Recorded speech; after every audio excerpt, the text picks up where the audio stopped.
Just get to know us a little bit better. Okay. Yeah, I think that would be great. I'd love to just kind of round table, quick introductions, maybe a minute two for each, just high level, who you are, what you do, why you enjoy what you do, all that fun stuff. But I've tried to do my due diligence from the website, and you guys have great bios and all that fun stuff as well, but kind of putting faces with names and seeing you all would be super helpful. So I'll start off. I'm Steve Schmaltz. I'm acting as president this year, Okay. and I've been with the watershed, I think, 10 years, and joined mainly because I was interested in the water quality on the lake, because it wasn't very good 10 years ago, and even longer than that. And so I decided to find some people that are working on it, and I ended up with the watershed because they had all the money. City didn't have much money, and the Lake Association was on welfare, so that's why I ended up here. Fair. I don't even think they were meeting back then. Huh? Didn't you reconstitute it? It had fallen off. No, the Lake Association was always strong. In Oh, 2000. has it? Yeah. Oh, okay. That's We good. started out with 7 members and we had 550. It's been up every Yeah. year, Okay. 10 or 20%. Yeah. Dave? Go ahead, why don't you go ahead, Dave? Hi, Yanni. I am Dave Baki. I'm been on the Board of Managers for, I think I'm going on my 3rd or 4th year. Okay. And prior to that, I was a president of our Bone Lake Association, which is one of the lakes in the watershed district. And have always been interested in water quality issues. It is the issue of our future, of our present. And so I've been learning as I've been in this role, and I'm really excited about the prospect of what we can do and what we have accomplished. The lake I lived on was currently delisted from the MPCA list of impaired waters. And so the projects that the watershed district has been engaged in has made a real difference. And and we're also finding we have a number of other lakes that will soon be delisted as well. So the activity, the work of the watershed district has really been well received by residents within the watershed. And so we're looking to the future as to what we can continue to do as an active participant in this area of the state. Wonderful. Thank you. I'm Jackie Anderson. I was one of the founders of the district many years ago, 25 to be exact. But it took 7 years to get to the actual district. So it was a longer haul for me than the 25 years. My background isn't on the website. I should do that, but it's varied. I was a journalist. I then went into business communications, and from there found out that I really loved business. And so had quite a nice career in business, leaving a company that I'd worked with for 13 years, growing it from 6 million to 350. Great. And my title at the end was Director of Marketing and New Ventures. Okay. So I found that to be really exciting. I started my own company, had that for 18 years. And so a lot of what we do here, of course, is driven by that background. I also had some years in local government, and that really helped, I think, because a lot of watershed folks don't have that background, and so the world of government is new. Sure. And so that helped a great deal, but you're learning, every year, of course, as you stay in it. So that's pretty much me in a nutshell. And what drove me into the water world was also degradation to our lake. It was a beautiful, clean lake, and then one spring, summer, all of a sudden it wasn't. So it was astounding how quickly that degradation can occur. And so I became a devotee of clean water. Okay. Thank you. Super helpful. Hi, it's Chris Loth, one of the board managers. Been on the board for 3 years, been involved with the Forest Lake Association for 5. Live on Forest Lake. Was previously I was in industrial and commercial water treatment, so I have background in water, but not so much on, it was more of like not domestic or stormwater usage, but yeah. Sales and marketing and a family business is my current job, so. Great. My name is Doug Taves. I come at all this stuff by way of farming. I live on Moody Lake, which is just above Bone Lake, which got delisted. I started out doing samplings as a citizen for the watershed, and then with some of the things that I saw happening there, I joined the Citizens Advisory Committee and then moved up to the Board of Managers, and we're doing everything we can to help get our little lake cleaned up because it feeds all the way back down to Little Comfort and then to the Sunrise. It's the other fork of what comes into that stream from as opposed to Forest Lake. Wonderful. All right. Mike, you want to introduce yourself?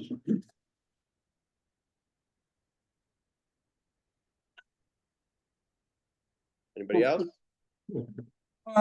So the rest of us, I believe we've met with Yanni and, we have, well, Tori Philippi, I don't think she's our office manager. She's in the office. Okay.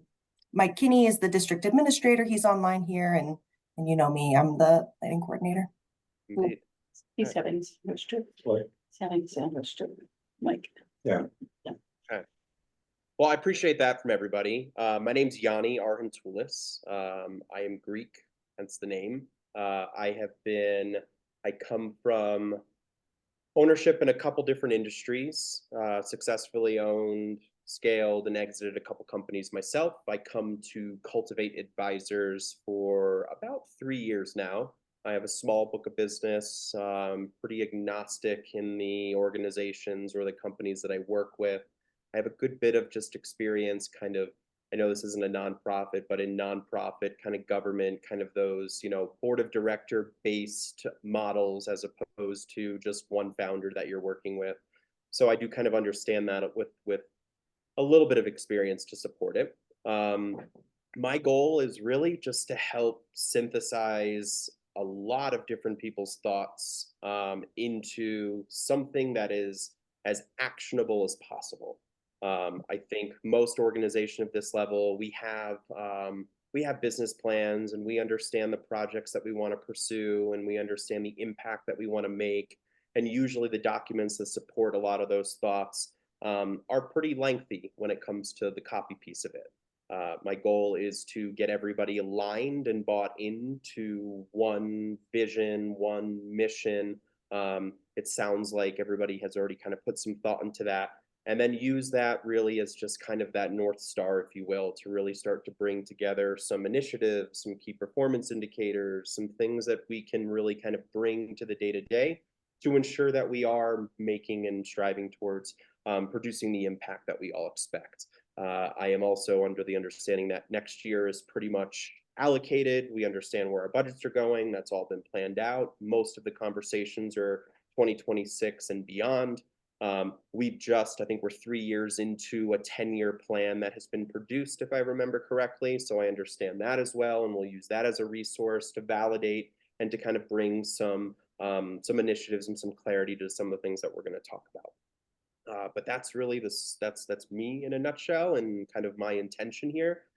Today is going to be all about vision. That's the fundamental thing to any business, any organization. If you've owned a business or been a part of anything entrepreneurial, you understand how important that alignment to a vision of why you do something and the impact you're trying to make.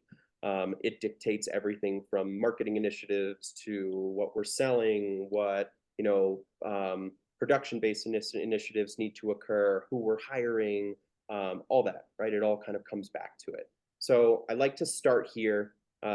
It's going to be very conversational today. It's going to be kind of a similar format, right? I think I've sent over some resources. I don't know if everyone has had a chance to look at them. Some of you have sent it back with all filled out, and I appreciate that very, very much. But my goal is that either by the end of today or into probably our next meeting, that we'll have a nice bite-sized 1 to 3 sentence vision that we can all really stand behind.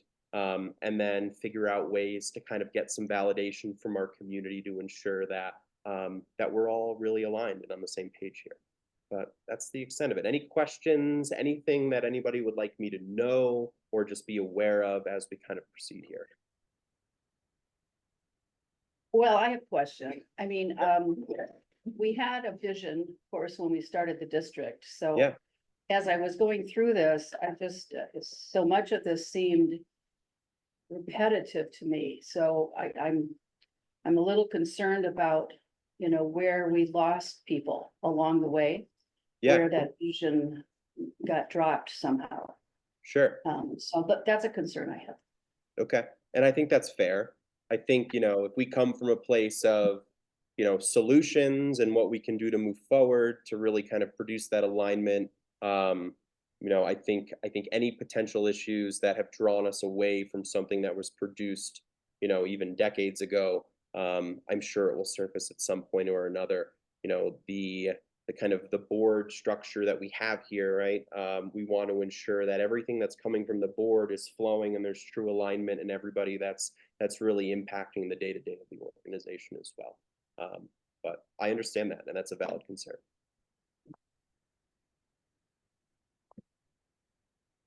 Okay.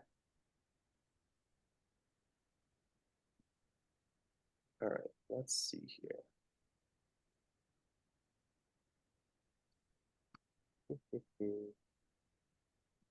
Yanni? Yeah. I do have a question as well. Sure. We are all board managers here. Yeah. I don't see staff other than, our administrator, Mr. Kinney. What are your thoughts about that? Should we be including more staff in this process, or are we okay the way we are? Is this a kind of a top down kind of a process?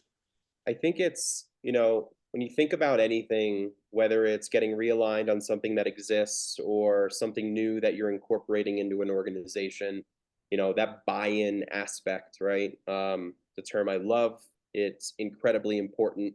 I think we start top down. I think towards the end here, if we all decide the vision or the, you know, the vision statement that existed 20 years ago when this all started, you know, is what we want to use and we all stand behind it, that's great. But I think we still need to go to the majority of the staff, if not all, to get feedback and to make sure that they are aligned on it. And also, I would imagine partners that work with us or we work closely with, people or some, you know, some facet of the community to ensure that they understand and have that level of visibility on who we are and what we do and what we're trying to impact. And then taking all of that data and that information and that feedback to either one, validate what we've done in the first place, right? Or to add some nuance to it and start to take some of that stuff into consideration and change it around a little bit. But I think for now, like, this is going to be the most impactful and effective way to come from it. At the end of the day, the board of directors here, everyone that's in this room, is going to have the most impact on this when it comes to the kind of macro vision of the organization. Right? You all got into this for some very specific reason, whether it's to impact a community, whether it's something personal, I think is irrelevant, right? And I think it should all come from there first. Mike, did you have a question? Mr. President, managers, or Jay, so I did have a work session or working lunch with the staff on Monday on this topic to collect input from all of them. So Emily took notes, so we have those compiled. I think, as Yanni has said, we really, I mean, at the beginning, it does seem like this is something that we would want the board to be working on, as the, you know, you're the closest to the community and to your neighbors, of course. But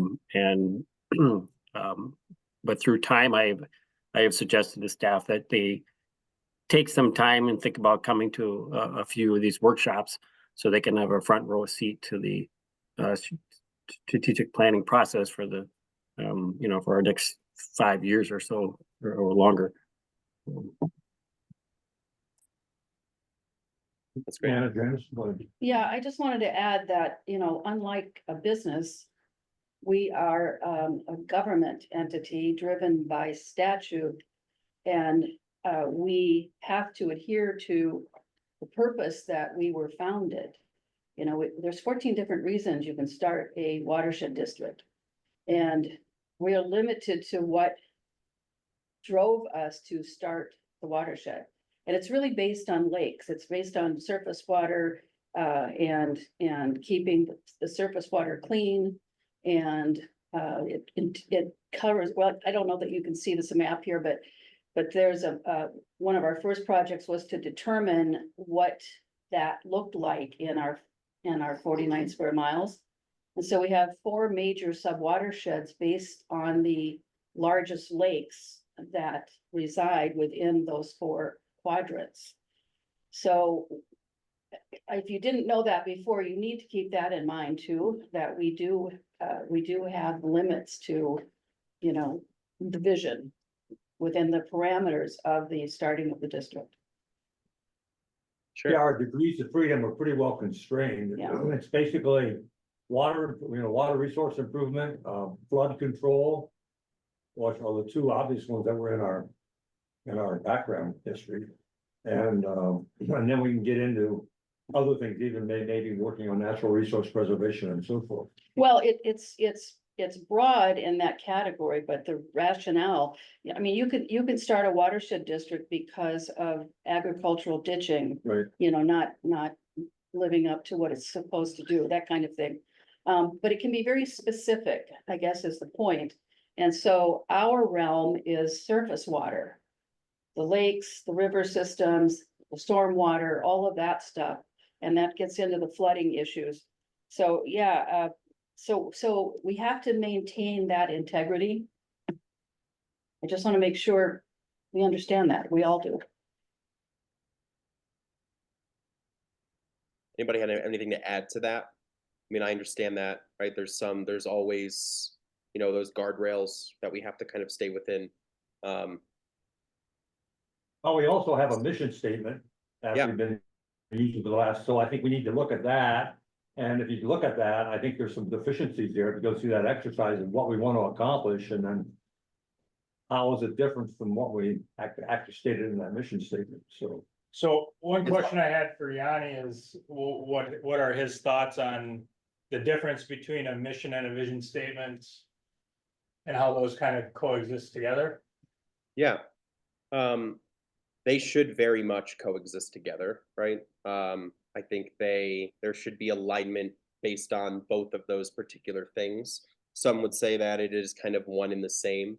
Mission is more kind of, you know, based off of the action or the initiatives that are a bit more tangible. From a vision perspective, it's a bit more macro of who or what is important to an organization and how do we really kind of deploy that back into the community or back into, you know, our service base or whatever it is. It's the vision is the common thread that really does kind of exist through everything from, you know, boots on the ground, people that are kind of a part of this, all the way up to leadership, founders, board members, etc.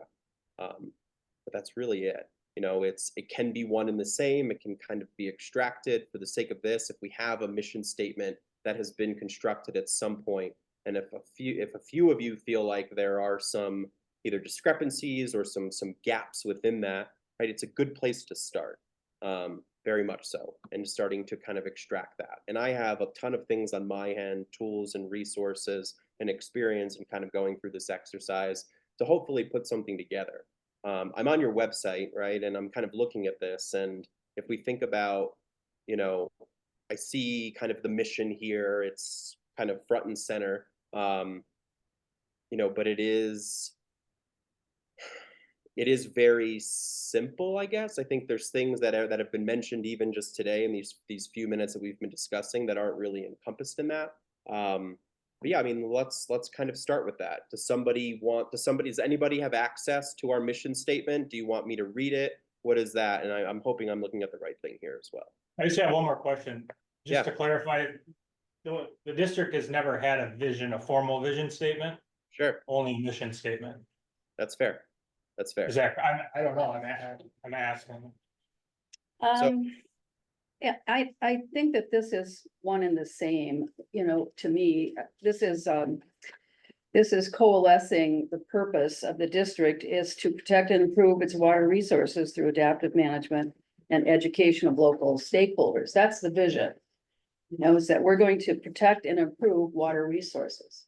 So it's stated right in there, and at the beginning time, we were going to use this Pareto rule philosophy, which is a way to target projects, so to do them efficiently and to have quicker results. So that's not in here.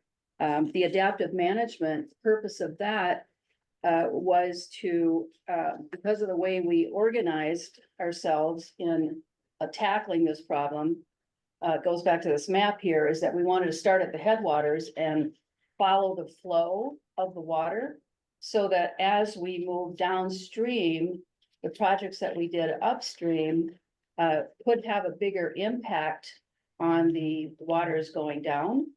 And that would mean that we might not have to do a project as large as we first suspected.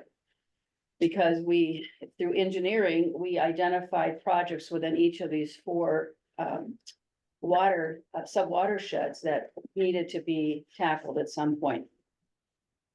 But following the flow pattern, again, we were expecting that we would get some gain by doing projects upstream first and then following down in a organized manner down to the exit point of the district. So, and to kind of go back to, I understand kind of the one and the same, you know, if you want to like really kind of strip this back, like vision is vision, it's long-term, it's what is the actual impact that we're making. Mission is usually attached to how we're making that impact in regards to the day-to-day activities. If you're starting, right, or approaching these lakes with a very specific kind of,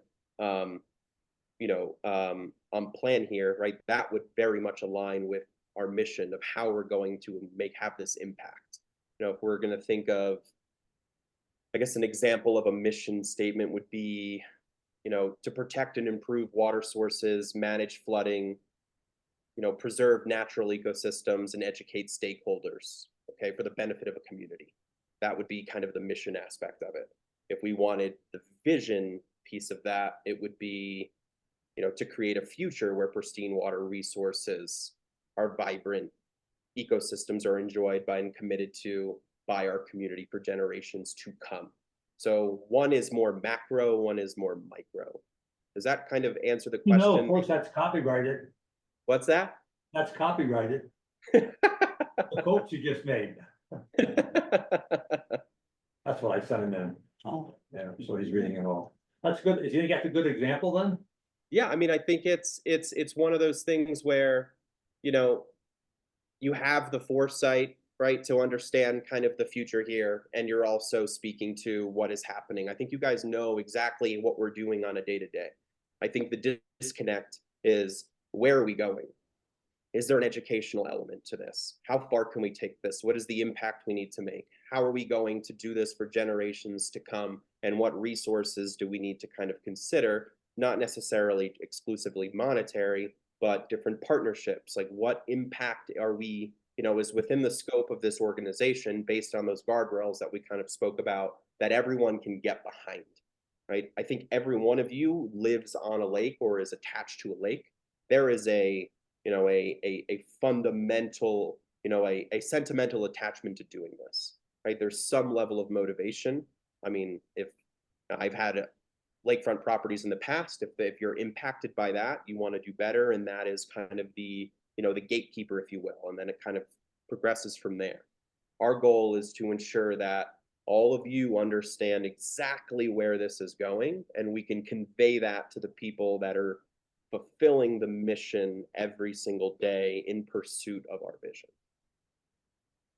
you know, as long as we're talking broadly like that, I think really one of the reasons for the degradation at the beginning, before everything started, was communities that were growing. The agricultural areas were being sold, housing developments were coming in. The city of Wyoming and Forest Lake was growing, Forest Lake at a faster pace. But there's that changeover that occurs in rural to urban that we were caught up in that particular area. And the mission statement that I was just reading from, education of local stakeholders is mentioned there. So it's always been a important process that we have to do so that everybody understands what we're spending their tax money on, but also how it's benefiting the areas. So those are, those are things that kind of get lost, I think, in a broad statement like this, but that's where education comes in. So why don't we move ahead and have our consultants extract some ideas from us? Because I think we're all talking like we all used to go around the table. So let's get us organized some way along here, Yanni, and get us moving to where we can come to some conclusions. I'm just So trying, what's your strategy for getting us lined up? my goal here is to understand, and first and foremost, again, where everyone's head's at. Okay, first and foremost, I would fully like to understand how many of you believe that we are executing and fulfilling our mission on a daily basis and that we are successful in doing so. And then we'll come around, we'll look at the worksheet that I've kind of provided, and we'll see if there's any gaps that exist, right? Based on, I mean, we have a pretty wide scope here in regards to how long some of you have been with the organization, different ages, etc. And if something needs to shift. Okay, at the end of the day, like, this has been having some realignment on this, right, is a kind of a necessity in order to ensure that everything we do moving forward is in pursuit of this one thing that everyone that has control over agrees upon. So I have one question. How many, and again, we can go kind of across the room, and I want Emily and Mike to kind of chime in as well. But how many of you feel like we are fulfilling our mission on a daily basis?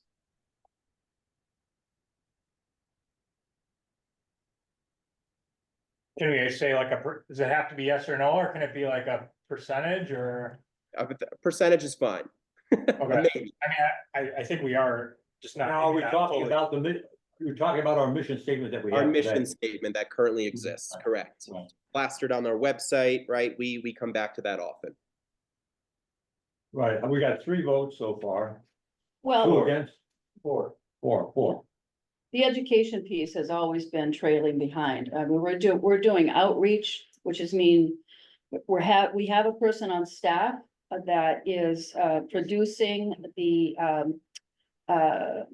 little seminars, mini seminars, I guess, for the people Sure. that live within our district, and teaching them how to do certain things, objectives that we want help on from the people. And so in that process, they learn about water and how everything's connected and all of that kind of stuff, and helps to personally introduce people to some of the programs that were set up specifically to get citizens involved.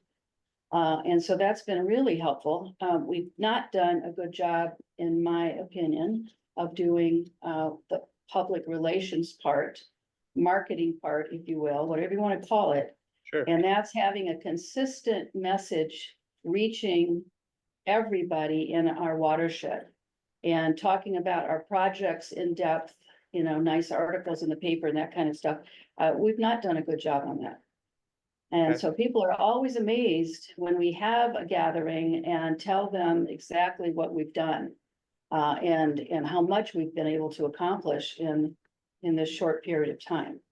So that's the story that hasn't been told. Okay. So we failed in that respect, but the rest of it, I think we've done really well. Okay. So just so I understand this correctly, we are doing a phenomenal job when it comes to the initiatives and the impact we're making on the environment and the water. We fall short slightly when it comes to education in the community, right? And then anything related to public relations, marketing, making sure that, we are projecting ourselves into the community, wher we use that as the ability to educate them or just to have that Presence. I've used this before, but it's the greatest story in watershed history never told. You know, we've accomplished things very quickly. We've done it with science, which we're mandated by statute to do. And we've done it at a cost, that is pretty much unheard of. So, Okay. so that's a great story, that we can not just be proud of, but we can also educate the other folks within our 46 watersheds in the state of Minnesota. So Great. there's a component there to encourage other people to do things differently so that they can have similar results.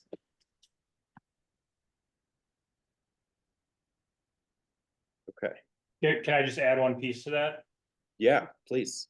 I think in my relatively short tenure here, I think, I will agree that the education outreach has lacked the actual projects and improvement that the district has been able to make on lakes. I think saying education is fine, but I think when I think about education, and it's not just about doing it, but it's about doing it in a way that is getting the message out to a large number of people. I think a lot of times when we do educate, it's very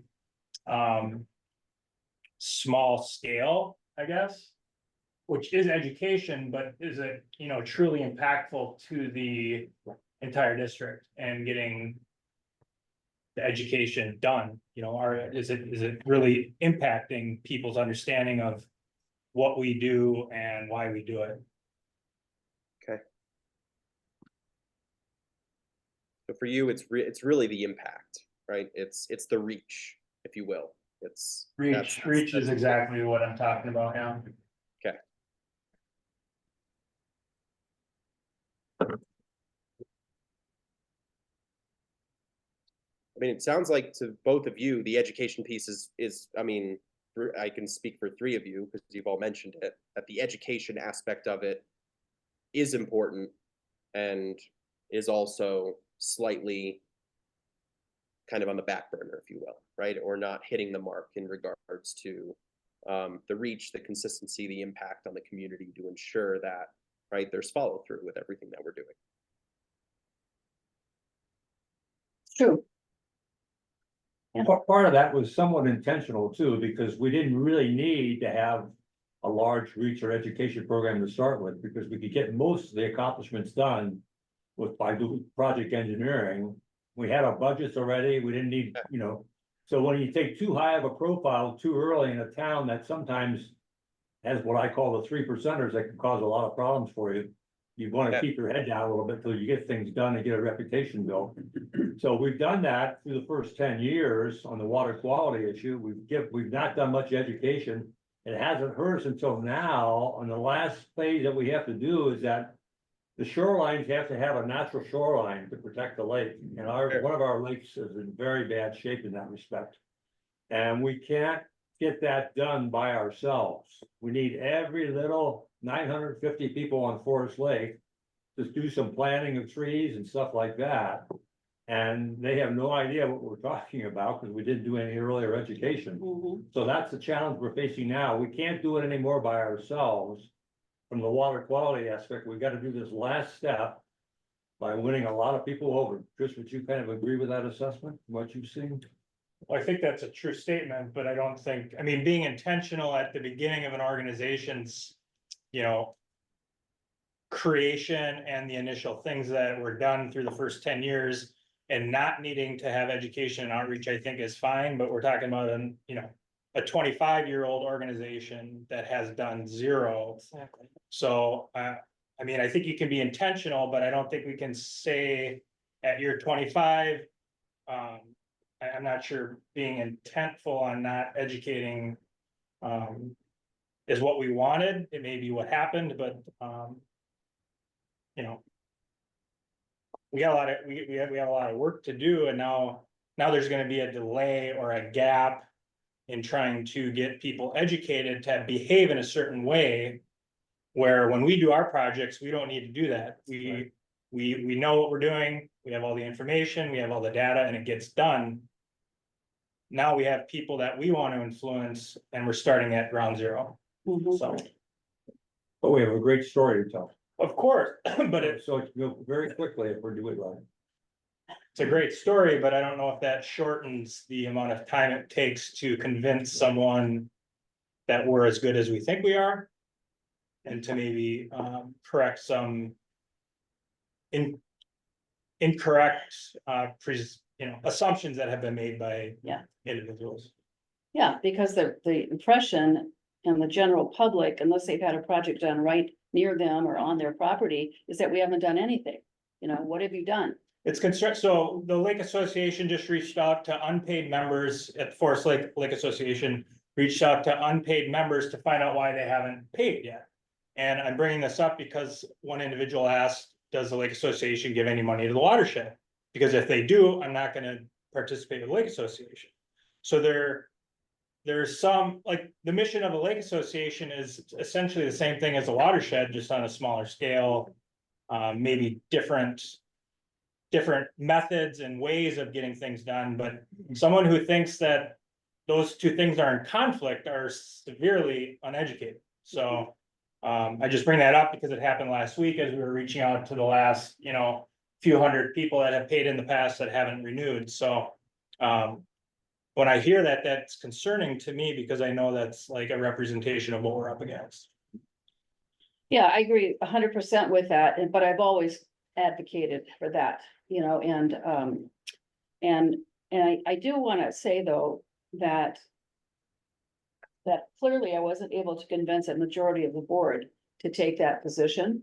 But we did do this a couple of years ago, and that has dragged on, and that is hire a professional team using specifically a group that did the education and outreach piece, advertising piece, to educate people on salt and how to use salt in the winter in Minnesota, and to stop having it go into the stormwater systems because it's so damaging to lakes. They were looking for legislation to be done, but the retail associations were blocking that legislation to restrict the amount of salt. And so they went to an education, public education marketing bent, and they did it. Everybody in the state now knows about that. All of the county and city transportation departments have been sending their folks to these clinics that have been put together for this purpose. So it is widespread, and they did what legislation, would have done, but they didn't have to use that route. So we need to have a commitment. I don't know if it's staff or it's influence from other folks. I don't know why we weren't able to go with that mandate by the board to start using a professional marketing company. And let's do that. Let's do that mass explosion of articles and releases and so forth, so that we can catch the public up on what we've been doing. And we will 100% get to that, right? What initiatives need to kind of get brought into this that we can get aligned on to be able to fulfill the vision of the organization? Okay, a vision, right? Again, the reason why it's so macro and so broad is because it's something that you can adhere to regardless of the ebbs and flows in the needs or the initiatives that align with a point in time for that particular organization. You're saying the last 10, 15 years, 20 years was devoted to projects and actual repair based on resources we had or could obtain, right? And we have the skill sets and partnerships to be able to do that independently. The problem is we have no buy-in from our community, right? So like how much of this could potentially or theoretically be reversed based on ignorance, a lack of education, and a lack of buy-in to everything that we're trying to do within our community. Yeah, and I wouldn't put the burden on the community to not have buy-in. I think it was the lack of knowledge that we didn't provide and how we were spending their tax dollars. That's fair. On how we were spent. Okay. Mhm. All right. Mike, do you have anything to kind of like, we talked a little bit last time we met And I'm curious, you know, any notes or anything that kind of aligns with this? I mean, what I'm kind of taking away from this is, you know, there's a newfound need, right? Maybe not new, but I think everyone seems to be aligned on the fact that there needs to be some type of image repair or education initiatives or something that needs to kind of flow back into both our mission and the vision of the organization. Is that consistent in your, based on your? Yes, and I think we're, it's kind of has hit us in the face here in the last year or so. When talking to community members, most recently when we did a pontoon tour. We had some of it before. We could just see from the data, the land conversion rate around Forest Lake. We now have builders, contractors that are coming in and they say, well, not only are we tearing down this house, we want you to come in and reshape everything at the shoreline back, even though it's against ordinances, city ordinances and DNR law. So that's a huge piece there. So, and that goes into clearly, you know, the way people respond or respect. But this is the thing that I've been trying to communicate is how do we change the way that people interact, view their own relationship with the natural environment around them in this particular case, in that near shore area. So I thought it was a good suggestion on the piece that you sent out for the board to you know, set is to kind of close your eyes and do a photograph or a vision. So years ago, I mean, since I don't know if I was in middle school or high school, I can remember wondering to myself what the land looked like that I grew up on was like before it was deforested. You know, so and then I had the unique opportunity through a historical society. There was a story about an individual that bought the 40 acres adjacent to the farmstead that I grew up on. And he described in the story after he had retired, like some 30, 40 years later. So here he was in the early 1880s describing what it looked like. So I've recently had staff start looking into the historical piece. I kind of joke, Forest Lake was probably called Forest Lake for a reason. And it's representative of all the lakes of the district, right? The natural environment.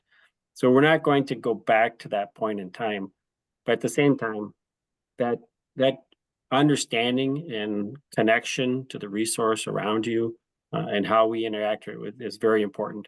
And we're clearly lost, you know, that component of it. And it is because we had been focusing on the projects, which we did very well with.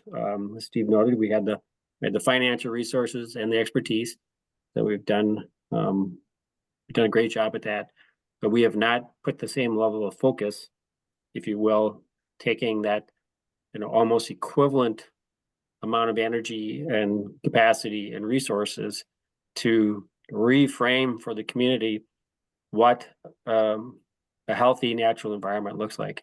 So we've been doing some, but I think we are way, way behind on that. I'm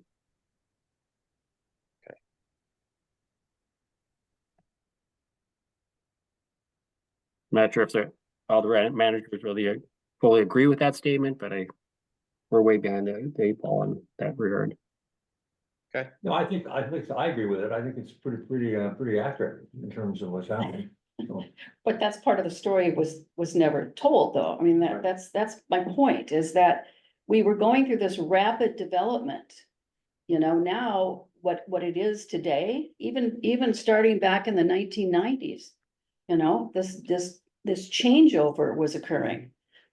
And we did not do what we should have done to take the public with us as this change was happening and the waters were degrading. We could have done that all along and we didn't do it. But my point, and, you know, Chris, Dave voted, I think, with us on that one, but even when we've, as a board, had a majority vote to move forward on this communication plan, I'm just gonna call it that because it involves all different types of outreach, but we're still not moving on it. I mean, 2 years to move on a board initiative is too long. The board has decided it was something that needed to be done, and we're still waiting after 2 years for that to take place. And so that's just too long. What's the holdup on that? Staff, I don't know. Ask Mike. We're getting into tactics now. I think we should be staying at the vision level and deciding what's wrong with our current mission statement. I agree, And I agree. does that, I mean, that's where we're gonna move ahead, is by looking at what's in it now and what should be in it. And then can that serve as a vision statement, or do we need to get, I was told that to get certain types of grants, like to build office building and that, land grants, you've gotta have a vision statement, which is different than our mission statement. Correct. So if that's true, we need to better understand how fluffy that should be as far as a vision statement. Okay. So, But I do think identifying something that exists in our mission statement that isn't getting done is a valid point, because oh, if we're absolutely. sitting here gonna go through and figure out a vision, it can look great on paper, but if we don't execute it, it's meaningless. But it's not only education. It's education and supportive action. What do you mean by supportive action? People that are involved in making the changes, people that have to know what's good and what's bad for the lake and willing to believe in it.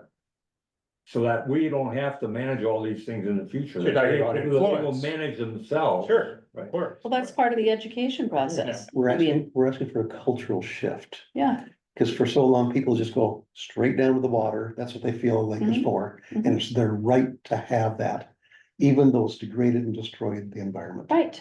So how do we then, I mean, those are conversations I have sitting at the desk at work. Mhm. And, you know, I do my bit to educate there, and some of them do come along. But some will never hear the message until it hits them so hard in the pocketbook Mhm. that they have to adjust. Yeah. And so we're working with an audience that some of them are simply not receptive, but that doesn't mean we don't try to educate them. Mhm. We gotta, no matter how many times you put them in from somebody, they may never hear it in any media you put it to them in until they have. Communication in this environment is exactly that. It's education. Yeah. Yeah. And because we're not trying to sell them on a product. You know, we're trying to tell them the service that is being provided with their tax dollars. And why that service is important. And through that process, you get the education of how things connect. I mean, none of us, with the exception maybe of a few, but did you really know the interconnectivity of the water within your area? And how it fits in with the lower St. Croix and all of that? I didn't. I mean, I learned all of that, you know, when I got moved into this through interest because of a degradation situation. And I think most people are like that, you know, they see what's always been, and so that's, you know, what they accept as being acceptable. I think the majority are naive and just don't understand and would Exactly. be open to hearing it. I agree. The minority of people know what we want to tell them and are not gonna wanna listen. Cause Exactly. I look back when I moved in, I've been on Forest Lake since 2012 and. It's almost like someone that lives, that moves into a lake should have like an instruction manual Right. or something that says, this is what you shouldn't do, because I remember. Doing things that I shouldn't have been doing, Right. and it was just because I didn't know. Like, no Exactly. one came and said like, you need to care for this, this is why you need to care for it. Do not Right. shake the baby. No, so. Right. I think another aspect of this that we need to think about is we're talking, like you said, about changing behavior. In order to do that, we have to let people understand how that what they're doing impacts their own quality of life. Mhm. And that's where, having been an educator for over 40 years, That's what I instilled in my students, was building a relationship with them. And then getting them to understand that this will improve their quality of life. And that's when behavior can begin to change. But just to educate and lay out ideas to people without that component of building a relationship where trust is established, it's not gonna happen. It will happen with some. But as we've talked about, there will be some who just ignore it. So I think what we have done is laid the groundwork by building a reputation of doing work that does improve water quality. But when it comes to my lake shore, people are gonna stand up and say, I can do whatever I damn well please. Unless we can build that relationship and get them to understand that this can improve their quality of life. Well, and provide sustainability for that resource too. So it's not just their little teeny tiny minute of time on that property, it's future generations. And we're very destructive as human beings, so. Well, we also saw the duplicity when we were looking at the Willow Creek property, Mhm, where some people in that online thing say, well, why don't you go out and enforce this stuff? mhm. For the very same reason we can't till you come to your property and force you to do something we want. There's that duplicity going on in people's But minds. there is a ordinance. Pardon? There is an ordinance, There's a new ordinance? yes. Well, that's not Okay. enforced though, and nobody enforces those, and they I'll have to should. show it to you. I'll Yeah. bring you a copy. Okay. We have rules too, that's, Right. our ordinance is rules. And the ordinance also says you have to have a minimum of 4 trees on your lot. Again, it's all about enforcement. Unfortunately, Mhm. and that's a city ordinance. Well, it's a city ordinance, and that came from the DNR that they just adopted, I see. which is what most cities have done. So Dave said something and he said reputation, and I think that's a good word to use, but I think when we use it, to me, reputation is like what others think of you. We think we have a really good reputation because we know all the stuff, so it's more of like an internal reputation. But I think what we don't have is like an external reputation. And if we do, it might even be inconsistent with what the real one is. Mhm. So Well, I think that's that. track record, like, I don't wanna put words in your mouth, but I think reputation is developed through outreach and education. A track record establishes, like you said, the groundwork for flexing your muscles is. And I think we have to recognize that we are diverse.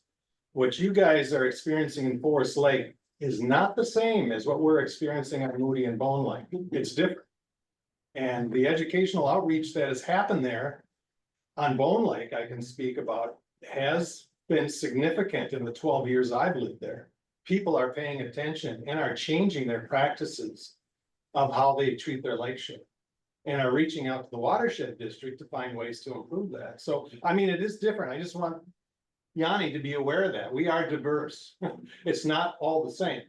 Forest Lake is the largest lake in our watershed district and has the most number of people for sure. So, and I understand the challenges there. I lived on Forest Lake in 1980. And those were challenges that you guys are facing now. We're there then. It hasn't changed. And I think that is unique to the Forest Lake community, is that it's hard to make change here. I'm gonna kind of take a couple steps back here, because like I mean, it's kind of proving, I don't want to say proving a point, but it's validating a few things. Our mission is to protect, to improve. That is at the forefront of what our current mission is. The education to local stakeholders is almost an afterthought, right? It's a part of it, and I understand that. I'm not dismissing that by any means.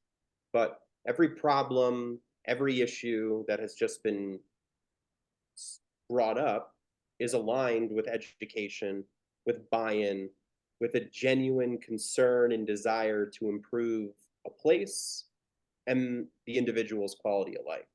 At the end of the day, it needs to come from them, and you need to be the thought leaders, right? Or be those experts that are able to kind of bring the horse to water and give them the information that they need to be able to do that independently of themselves.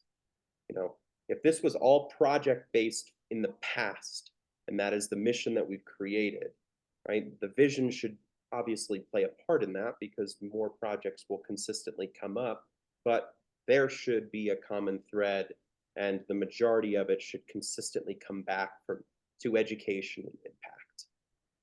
It's not exclusively improving the water sources, right? It's the impact we have to the community through education and through the projects and what we do to impact the said water sources. I mean, I've put a couple things together here and I'm curious to, before I kind of, just a couple examples.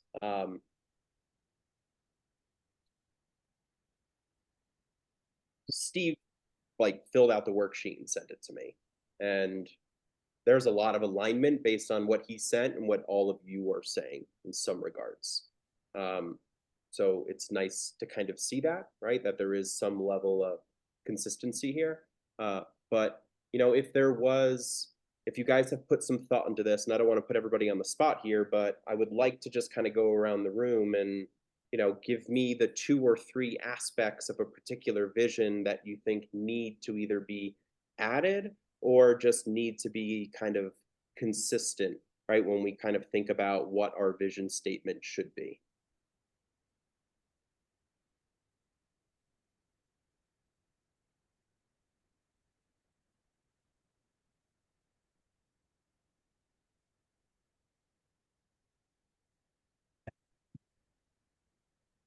Anybody want to go first?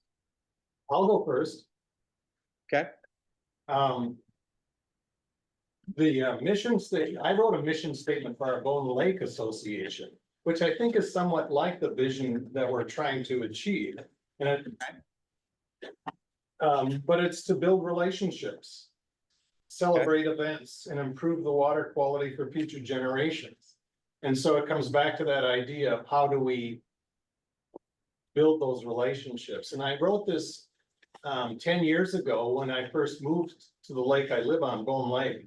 And we got to know people in the community and I just pulled out what it is that these people really value.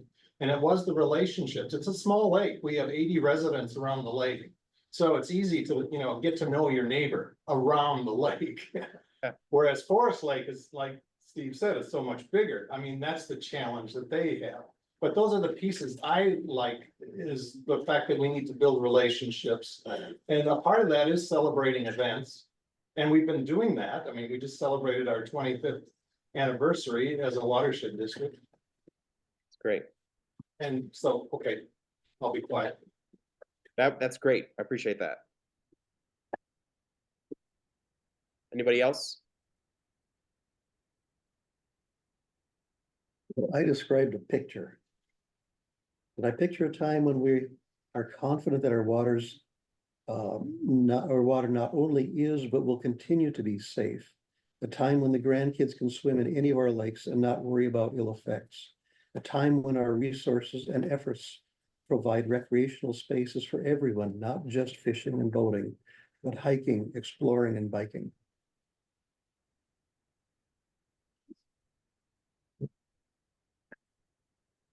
My that. vision was, well, I'll just read it. My vision is to have a district organization where every employee is fully engaged in the role they play in achieving and maintaining a sustainable ecosystem for clean water and healthy ecosystem for generations to come, where everyone is working toward the same objective on a year-to-year plan of work, and where the public and board are respected and fully informed on the work being done on behalf of the public and the board's goals. And by that, I mean, kept informed. So public isn't being informed right now by us, and so we need to do that. Jackie, that's perfect. We're done.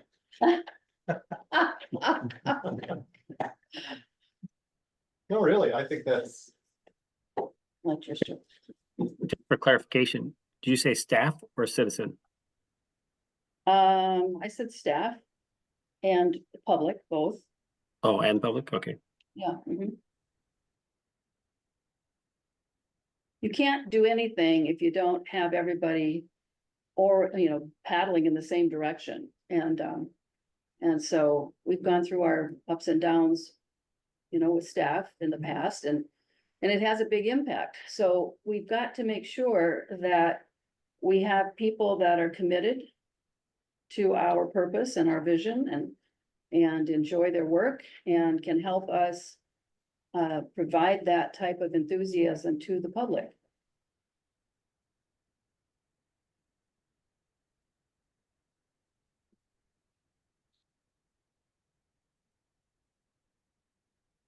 Anybody else want to chime in?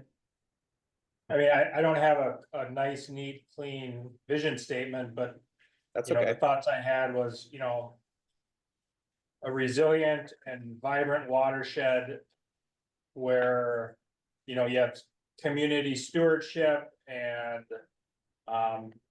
community engagement working together for the long-term health of the ecosystem.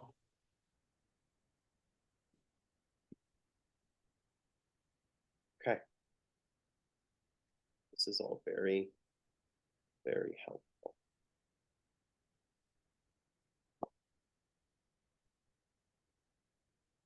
I changed the mission statement, and I looked at what we've been doing, and we started the first 10 years on water resources.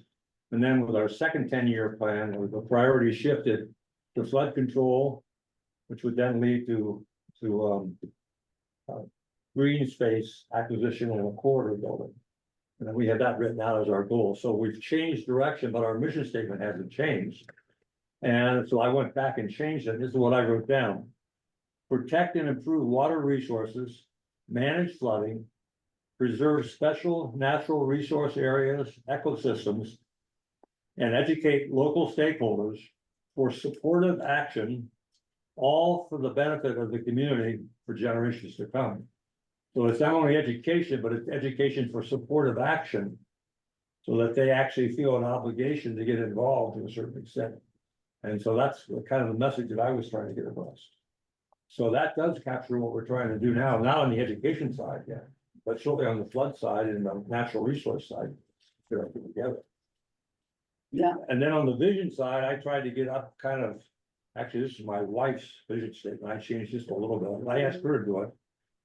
She read over what you sent out, and she's familiar with what I've been working on. And here's what she wrote.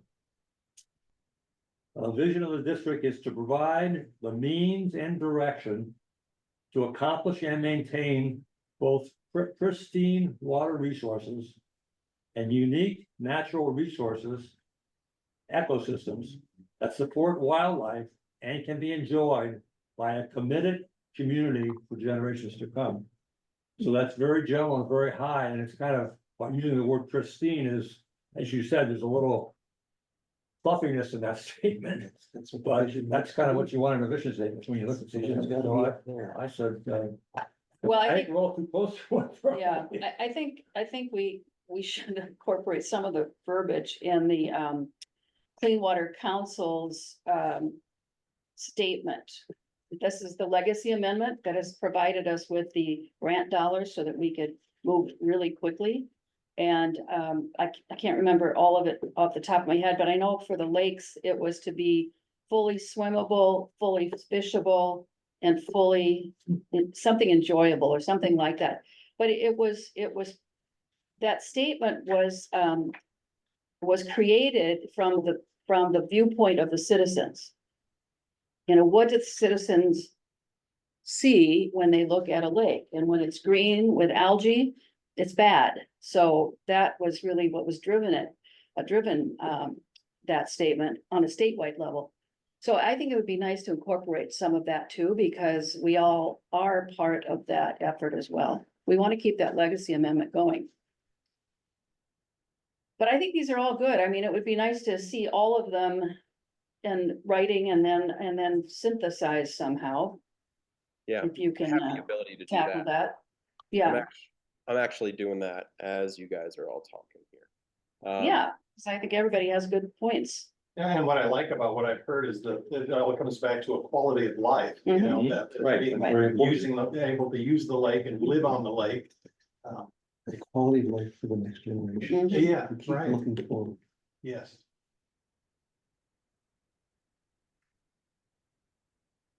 I wanted to just clarify something too, is that we haven't just been working on projects, that's, shovel in the ground kind of things, but we've developed some really good programs that are foundational to the success of the district.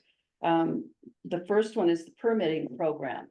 That took us 7 years, to get correct and then implemented. I think that was actually adopted in 2008 because it has to go out for comment to all of our partners in the area. And that has been a tremendous benefit for us to stop the degradation that was occurring beforehand. Because you have to have the rules that say, we're not going to allow this to happen, just like Steve was reciting from ordinances in Forest Lake. Those are the rules of the game, and the number one reason that water deteriorates is because of human activity. And it's very simple, it's just surprisingly simple and not that costly to do it right the first time and keep the lakes healthy. And that enforcement piece too, we have a team of folks that, go out and check every permittee project, making sure that they're doing it right. And that has stopped current degradation. So that's been tremendously important.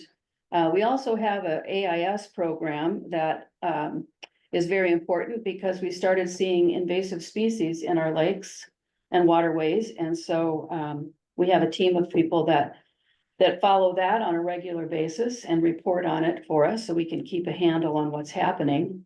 So those are two critical programs to our success, and I don't want that to be forgotten.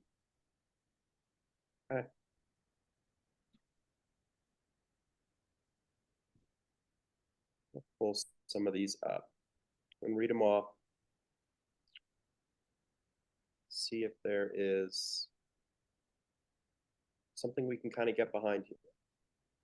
I mean, the amount of consistency across everyone's comments, statements, right, is pretty incredible.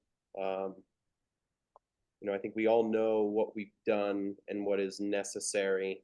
But I think we all are somewhat aligned on what needs to happen kind of moving forward here.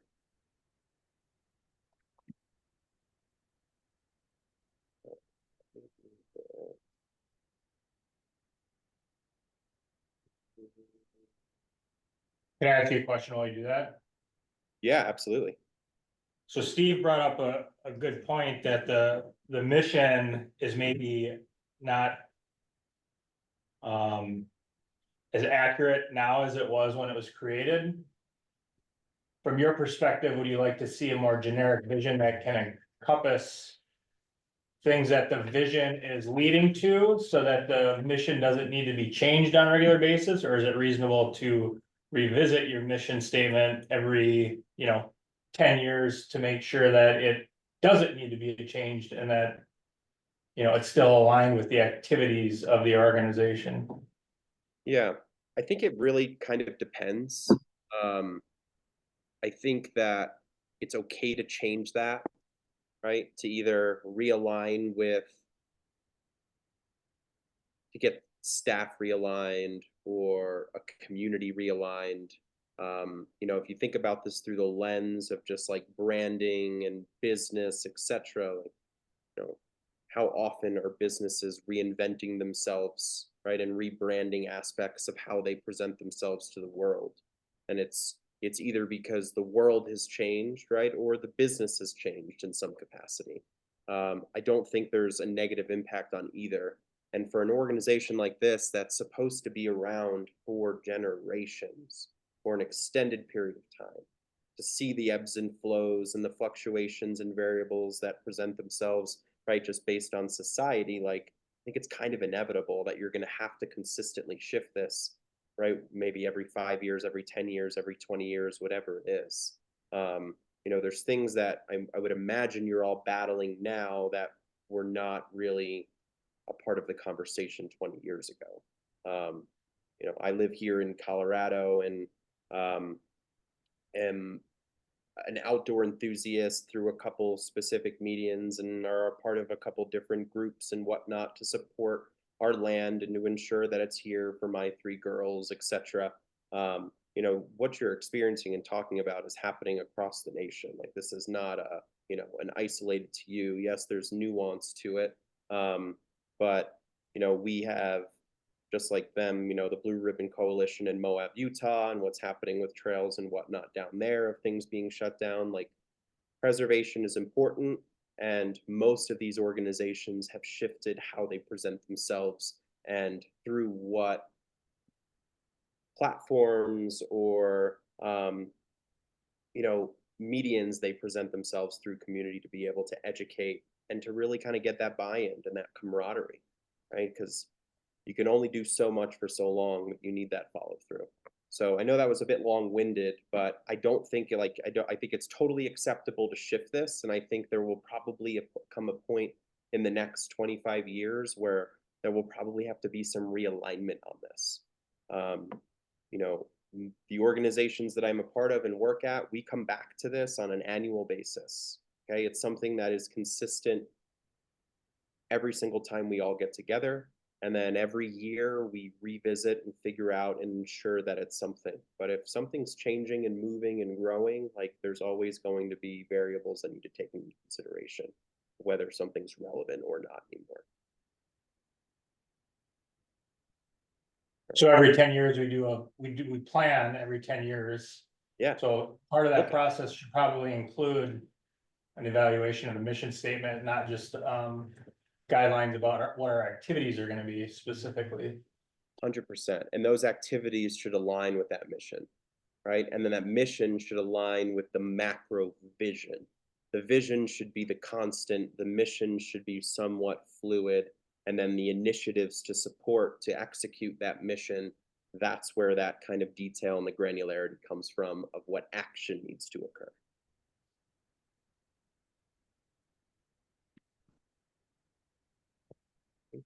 One more.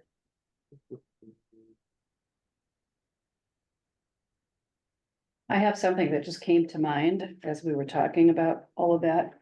It's Yeah. gonna be really helpful, though, if you can get everybody's pieces. There's gonna be certain words that pop up that create that connectivity and thought. And that's really what I'm looking forward to, is seeing all of that, because from that, you can generally pull out an acceptable thing. But here's some words I just put together just from our talk here. The mission of the Comfort Lake Forest Lake Watershed District is to achieve excellence in protecting, improving, and sustaining our water resources and educating our stakeholders on stewardship. And I wouldn't get down to the nitty gritty of what we're doing, like floodplain management and all of that kind of stuff, because that fits under the whole. And so maybe putting something like protecting the ecosystem as well. So it's not just the waters. To me, that's implicit.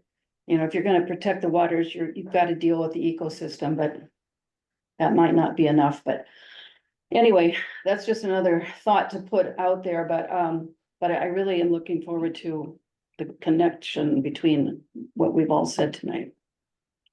Here is, let's see here.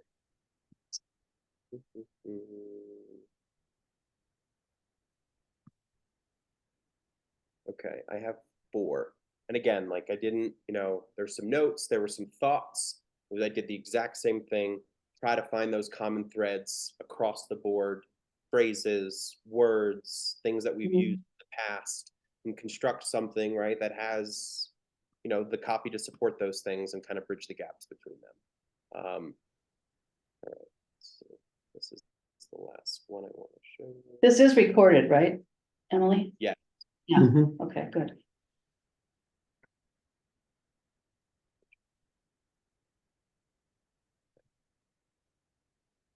There's 2 ways to approach this, right? It can be fluffy, it can be a bit more long in regards to its format and the copy that supports it, or it can be 1 or 2 sentences, right? The more we can kind of synthesize this down into something that is the least amount of words that provide the most amount of impact, right? The more buy-in and the more alignment you're going to get from people that don't know the back end and the details, et cetera, of what you're doing. Okay, so just keep that in mind.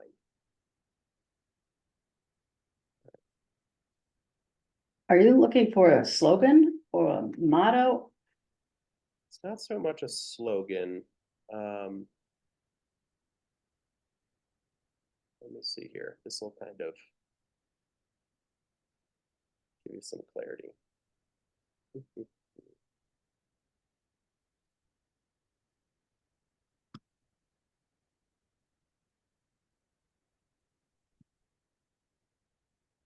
Okay. I don't know if you all are going to be able to see this here, but I will read them all. Okay, first option. We envision a future where pristine, safe water resources and protected ecosystems are fully enjoyable and sustained for generations to come. Through education, community stewardship, and a transparent communication, we strive to keep everyone informed and engaged in the preservation of our natural resources, ensuring that they are fully enjoyable. That's option one. Number two, we envision a future where pristine water resources and protected ecosystems flourish, supported by a well-informed and engaged community that actively participates in water quality preservation. District aims to foster collaborative efforts with local schools and stakeholders to install a lasting respect for natural resources through education and action, ensuring that future generations enjoy the environmental legacy we've been safeguarding.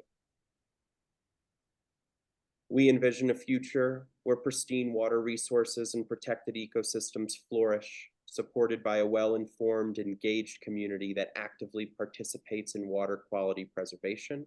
As thought leaders in water resource management and environmental stewardship, the district aims to inspire and guide regional efforts through education, collaboration, and innovative solutions for sustainable long-term impact. And then the last one is just kind of extracted from one of the others. We envision a future where pristine water resources and protected ecosystems flourish, supported by a well-informed, engaged community that actively participates in water quality preservation. Yeah, that's a good one. That last one. That last one is more concise. Okay, I can break these down and simplify them. If there is one that, hey, like we really like this word or this, I'm happy to read any of them again. I'm happy to send them to you so you can look at them. Yeah, thoughts? Yanni, I would suggest that you send that out to us Mhm. and allow us some time to look through it and Yeah. maybe, come up with some edits or changes Mhm. that we would like to see. Okay. Yeah, I agree with that. So I'm going to, it'll be A, B, C, or D. What's your favorite and why? And if there's something that's a favorite, but there's a problem, I'll allow for some notes to be added to it. But it's, I mean, there was a few that jumped out based on just everyone's responses. But I think that's great. I think that's great. Okay. So it sounds like we're kind of on the right track here. It's just a matter of, So what was that an assignment I heard? So just so we all lined up to the assignment? it's an assignment. So you want us to pick the one we like the best and why? Correct. The one you like the best and why. Keep it simple. If there is something that needs to change, like, hey, I really like this one, but I don't like this part. Right. My goal Right. is to identify a couple themes. If there's consistency across the board, if everybody likes C, option C, right, but has an issue with one aspect of it, well, it's going to allow us to just kind of refine it or simplify. Well, it doesn't have to be one of those four. I mean, it can be something different than those two, right? I would imagine so. I would try if they all have the common threads that we've been discussing. Okay. And if there's something that comes up that's better, I think that's totally acceptable. Okay, Eventually Well- we have to we have to maintain that stair-stepping momentum to make sure that we get here or we get to where we want to be. right, but we finally. don't want to constrain it to the last 3 minutes that you've been putting those together either, Because a lot's been talked about tonight, and I hope we're going to be getting a copy of this tape as well. So that when we're looking at these, we've set aside our several hours or whatever it's gonna take to go through that, and then to refresh our own memories about some of the things that the board members have said. I think that would be very helpful. If we get all this information to you within the next 24 to 48 hours, is a 2-week timeline enough for everybody to kind of review this, do their due diligence, and come back to the table with their thoughts? And if you can't make the next meeting, then, you know, an email or something. What I'm gonna do is I'm gonna make a web form, right, for everybody to fill out. And that'll give me the ability to synthesize everybody's comments and everything into an Excel document that I can then go through. But is 2 weeks enough time, I guess is the question. I think so, sure. We'll give it a shot. Yeah, I'm having major surgery on the 18th, so it's gotta be. How long is it gonna take you to get this to us? 3 or 4 days? Not even, I'll send Not it over even a week? tomorrow by the end of Okay. the day. Yeah, Yeah. All right, good. okay, all right, wonderful. Okay, Is there any value in trying to collect the common points? And you've done this inside your head. But is there any value in knowing what they are, and then we can either agree or disagree, or add another one, or? He's gonna send all this to us, plus the. Yeah. Yeah, but right now, Mhm. the common points are, some of them in there, some of them aren't, probably, I haven't read them all. Right, well, that's the So- point, then we can do it ourselves. yeah, I mean, the common threads that I've, like, education, reach, relationships, events, water is and continue to be safe, generations to come, keeping everybody informed and educated, community stewardship, education, fully enjoyable. I think those are all things that everyone has said multiple times tonight. And those are all included in one of these or multiple of these in some way, shape, or form. Okay. We still have a good bit of time, okay? But I respect the need to kind of take this in your own space, review it, come back with some notes and some feedback to get realigned on it. You know, something that we discussed or that came up a little bit on the beginning that I kind of had on the agenda today, just so I understand just the general scope of what's necessary to really kind of get something done here. What needs to be done, or what can we do to ensure that there's buy-in from our stakeholders, our community, our partnerships? Like, is there anything, our staff, are there things that we need to, or that anybody has any thoughts on that we should think about to ensure that we not only get feedback from everybody in this room, but eventually when we agree on something, how and who do we need to take this to?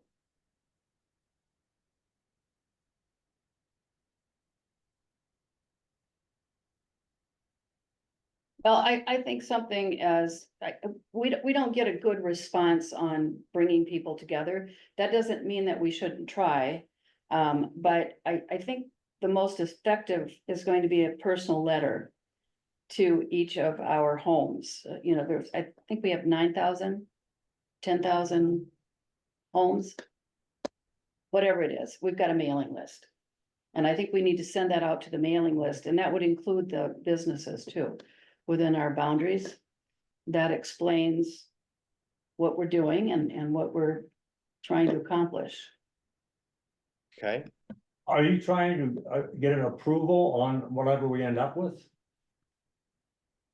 I don't know. I'm trying to be sensitive to the structure of the organization. I don't know if it's approval, but I It's think, our vision statement, and we're responsible for getting the work done, et cetera, et cetera. And I think we send it out to 900 people, they won't even know what we're talking about, and we'll just get a thumbs down. Well, I didn't think it was to vote. I thought it was to Well- inform them of what Yeah. we're doing. if it's not I think necessary, that has to be built, after we get it, I think it has to build slowly over time as Chris was talking about, it takes a lot of reach and repetition to begin to establish a. You gotta have awareness first, you gotta have understanding, you know, you do that 5-step process you go before you change action. Yeah. I respect that. And honestly, that's. I think that's something we should write out and keep in front of us, because you deviate from that, you've just blown a lot of money. I like to think of this in terms of concentric circles. We start within the staff and get them to agree or have input From the- into this statement and what we come up with, and then build out from there to the communities at large. And Chris mentioned something about having a packet of information for lakeshore owners. And that's something we've done on Bone Lake, is that when a new family moves onto the lake, we provide them with a packet of information that includes the history and also the resources from the watershed district and some of the regulations about being a homeowner on the lake. So I think that's another way to build this information out, is to share that. That's part of That's very the good. outreach, you know, the letter. That's probably why your area is more receptive to Mhm. some of the things that the watershed works on. So you've essentially been doing the watershed's work for a while. From an outreach and education And standpoint. again, you know, Chris, we're much smaller. and Sure, we're no, able to it's do that. practically, it's sure. Yeah. But I'm just saying, like, to me, like, the grassroots effort is where all of this is going to get done. Yes. It's not gonna be through a mass email or a mass mailing, it's gonna be, you know, one-on-one times 10,000 or however many people that we need to get in front of, and that's gonna take years for us to get to the point where, you know, the Bone Lake district or association is at. Yeah, So- what we've talked about is neighbor to neighbor, you know, Oh. that communication. Yeah, neighbor that's to neighbor. grassroots. But we have all that area between the lakes Yes, that, it's not all about people that live on the lakes. Of right. course, It's everybody. So I think it's the stewardship, whether, you know, the packages can be different depending upon whatever, but Well, Moon Lake wasn't degraded by the people on the lake, it's. Yeah. The farming operations above us. mhm. Yeah, that's right. So, So we have to get everybody to become a steward of water, and that type of outreach, I think, is a good one to think Yeah. about for the first mailing. And as we think about this, we have different groups of people Right. that maybe we customize that message to, Mhm. like farmers, for Mhm. example, you know, that. And message will be different than, say, people who don't live on a lake or are just property owners. And those who do live on, we need to customize, it's not just one message, it's Right. for everybody. The first message could be for everybody, because we want them all to feel part of this and be a For steward. example, we have a farmers bureau Yeah, run by Yes. Aiden, right, so there's 20 or some members, and then farmers from farmers, so you get the leaders in there, and that's. But he's been working on that for the last several years. yeah. And then we've got our lake associations, but not for every lake. So, yeah, so we need to look at that. Yeah. I think that So, makes sense. there's two sides to this. Everything that everyone's speaking of right now is marketing and public relations, right? That Yeah. needs to be a very intentional, formulated strategy that's all encompassing, that includes a lot of different of these kind of initiatives, right, or verticals that we can utilize to be able to get the reach that we need and provide that level of education, right, and maintain it. Okay, so I agree with all of that. But for the sake of the vision, is there anyone that we value? I understand we value our stakeholders' opinions, but we're trying to bring something concise to the table that we can all get behind. Is there anyone else's feedback that we need to value before we align and bring something to the community, is my question, other than the staff at the watershed? Perhaps city councils, each city within our watershed district? No, Jackie? I don't think so. I think this needs to be ours. Yeah, I do too. I think it needs to be ours. If there has to be an outsider, I would say it's our Bowser person. Your Bowser is Board of Water and Soil Resources. It's the agency that it's the umbrella over all watersheds. Okay. And they're in touch with everything around the state as far as watersheds go. And that might not be a bad one to include on what we're changing. They don't have any authority to change it or, you know, force us to do it or anything like that, but just because of their knowledge base. Well, maybe we'll provide some insights. Yeah, that's what I'm thinking. It's a colleague, basically. Mhm. Mike, is there anyone that comes to mind, any organizations we partner with for some of the projects we've done? Like, is there, contractors that we use, like anything, we think about this as like the tide that rises all ships, right? It should have an impact of everybody that's a part of what we do, whether they're an extension of us or they're actually a part of us. But does anybody else come to mind? Thank you. I guess, maybe to sort of split hairs there with the discussion about councils or boards or others, is that I think doing some level of engagement, whether it's the mayor or somebody else, would be helpful. We as staff have been doing quarterly meetings with our partners, and those have been extremely fruitful. And I think one of the suggestions I might make to the board is that as we go forward at some point, we've all gone through the process of creating liaisons to the different partners, is to think about those quarterly meetings. We haven't had a representative from another organization in our board meetings for quite some time now. But those, we've been talking about this, right? Personal engagement, relationships, etc. If we're not building those through the boards as well, we can do what we can do at the staff level. But if these are people that are leaders in the community and have a large sway, they're more likely influencing their neighbors in one direction or the other more than any of the staff who may not live in the district, which is the case for most of us. So just a perspective on that particular question, I guess. Okay. Staff, partners. The that CAC. we're- Have to run it by the CAC, obviously, our Citizens Advisory Committee. Are we talking about running by what we think should do for the vision, or just give them an update that this stuff is being done? Oh, I think he was suggesting, Yanni, that we share it with partners of some kind. Or look for buy-in, or just an FYI, hey, or? I'm not suggesting anything. I'm just trying to Oh. ensure that if there are other people that should or could influence this statement, that we are taking the time and doing our due diligence to ensure that they have a window to say what Yes. they need to say.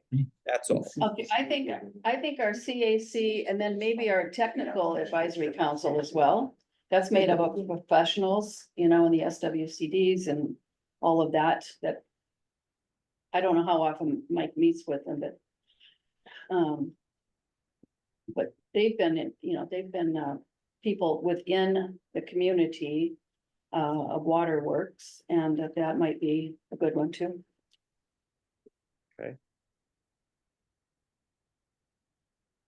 We don't have to do this. Just know that the more we add, the more complex this entire process is going to become and the longer it's going to take. So, I'm personally leaning to just keeping it within this room here, and those individuals just, they have to follow what we decide, I feel like.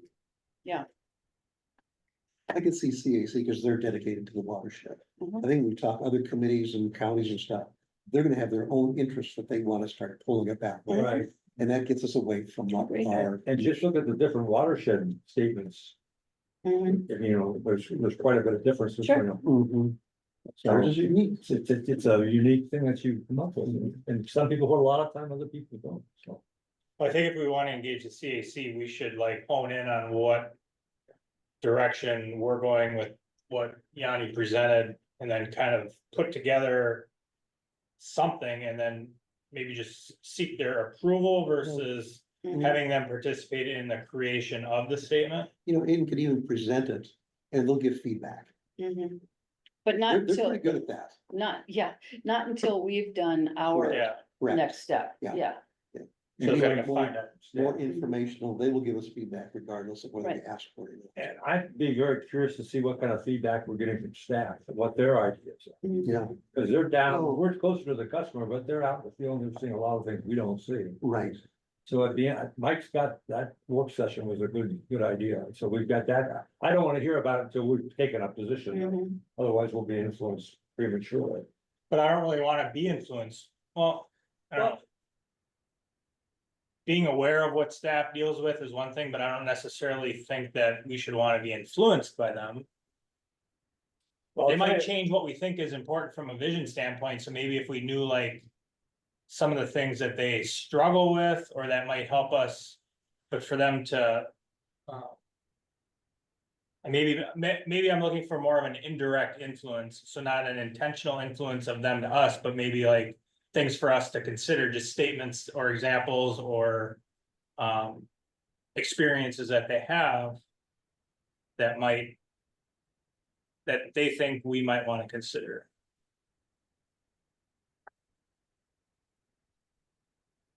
Wasn't important to them, they wouldn't have provided the information. So I know, but I don't know what they were provided. Well, but we should at least certainly look at it and respect it, I think. Sure. I mean. You know, when you So, hire somebody. I'll you say, don't I'll wanna- say a few things in regards to that. This is the time of year where I do a lot of following year business planning, right, with different businesses. Excuse my voice here. It takes 2 to 3 months, right, to come up with it, validate the vision. What are the milestones? What are the financials to support those milestones? What key performance indicators or metrics do we need to track to ensure we're achieving said milestones? And then there's an entire month between now and the end of the year that's allocated for staff feedback and staff buy-in. Okay, it's not something that should be dismissed. They are an extension of everyone in this room. They are the ones that are implementing and and actually doing what's necessary to be able to make the impact from everybody in this room. I'm not saying that it should impact or influence everything, but I am saying that there should be intentional time that is protected or allocated to hear and understand the feedback. If it contradicts anything that we do, we of course take it into consideration, right? But we don't want to dictate anything, right? We want to build something that everybody can stand behind and feel good about. And at the end of this, the entire thing of us working together, like everybody should be excited to slam their hands on the table and like get to work for the same exact reasons. That's the goal here, right? So I will just say that. But it sounds like we want to keep this amongst us, the board, come to a conclusion of something that we all agree on, right? And then again, follow that process, take it to the staff, right? Or take a look at the staff feedback that or the staff kind of perspectives that have already kind of come from the luncheon that you had, Mike. And then see if anything needs to be shifted or not. And if it does, no problem. If it doesn't, that's okay too. Once we're at that point, then it's going to be more of like, hey, this is what we're doing and we're very excited about it. So we're going to go tell the world, right? And scream from the rooftops and make a ton of noise about it. But there's no real, unless something meaningful occurs that we don't have any foresight on, there shouldn't be much that shifts the vision at that point. Does that make sense? Does everybody agree with that? Mhm. Okay. Yeah. Okay. All right.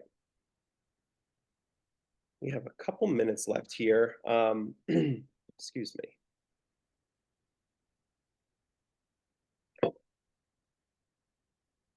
Just to Yanni, discuss. Yep.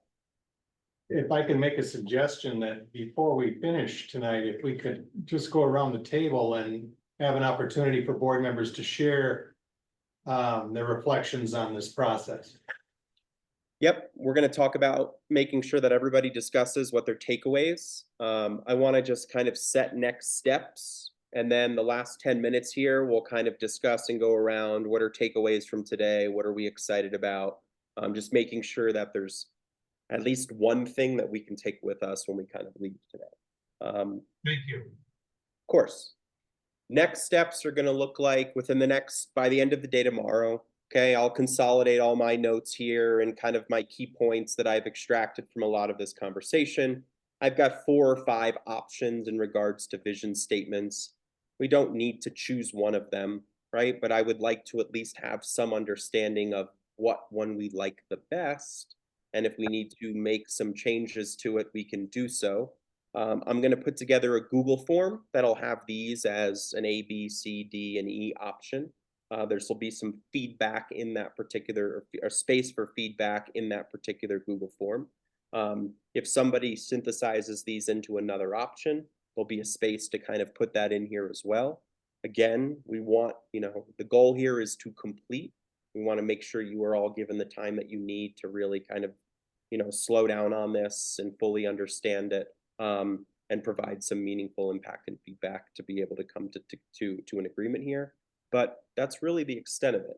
Next time we get together, we'll extend this. I would imagine that, this would have taken probably the first kind of month here, the first 2 meetings to really slow down and align on this. But hopefully by the end of next time we meet, we'll have that statement. We'll understand what next steps look like in regards to the reach. And then we'll start to take that statement and slow down and really kind of look at, the rest of the plan, right? That we'll kind of talk about. But that's really it. Does anybody have any questions about any? Just a suggestion, we're working on a vision statement, but we haven't modified our previous mission statement. So you're gonna have people pushing stuff that should be in the mission statement up into the vision statement. So that's the only thing that bothers me a little bit. I think we need to tie down at least, even though it's not written well, but maybe get the parts that are missing from the mission statement from an action standpoint and leave it there and not necessarily move it up into the vision statement. Sure. Are you following what I'm saying there, Yanni? When we I talk hear about not having, and I know Manager Anderson doesn't like all of the specificity we had there, but at least it defines what we're working on. Yep. That's what your work plans are for. Yeah. Honestly, I mean, you've got a 10-year plan that lays it all I out, know. a comp plan and your annual plan. Well, the mission statement should be somewhat understandable by the public looking at it. But then you're changing it every 5 years as that flooding we area. changed. Mhm. So Look how what we're I would doing. like to see happen, we're not going to dismiss the mission statement, but I would like to align on a vision statement with everyone's, focus on understanding that that is big picture, long timeline, something that can stick with this organization for generations. And then the mission will be a bit more micro in regards to the actions associated with fulfilling that vision. Does that make sense? Yeah. So I heard you say update mission after vision, possibly. All right. Indeed. Indeed. Okay. All right, let's go around the room. We have 10 minutes here. Takeaways from today. Just 1 or 2 sentences of what was good, what was bad, if there was anything bad, preferably all good. But just takeaways, things you're going to take with you that were impactful from our time together. I'll go first, since I suggested this. I really like this opportunity for us as a board to have open conversation, open dialogue. When we do meet, it's agenda driven. And we Yep. don't have the opportunity to really share our perspectives on a broad vision like we're doing tonight.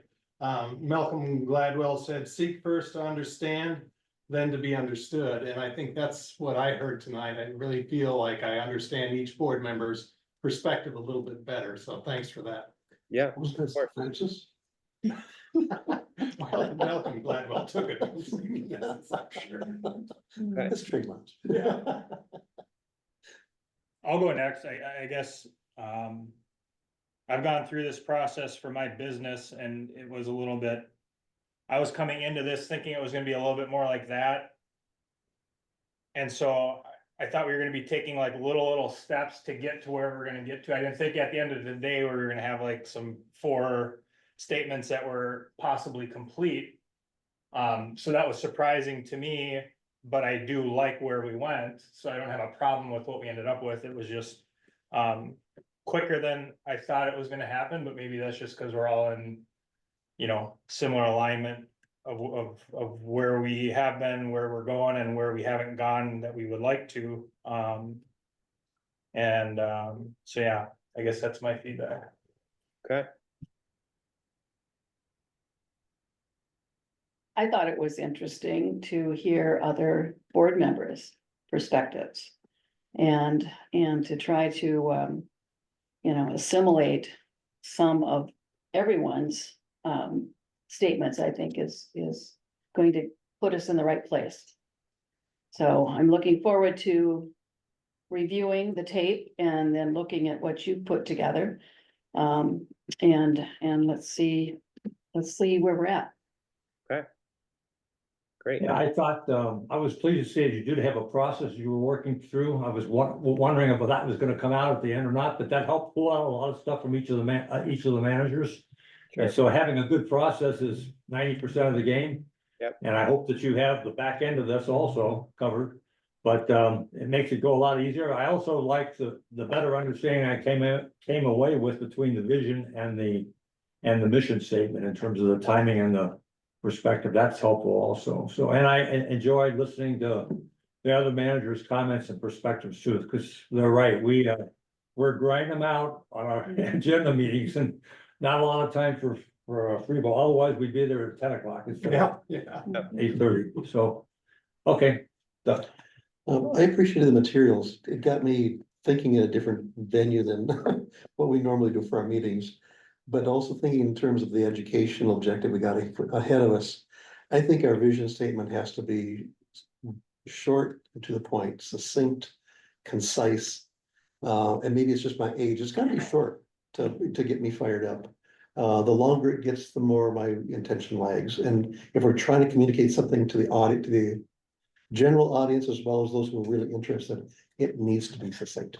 And repeatable, so Yes, they remember yeah. it. Yes, yes. Thanks for your work, by the way.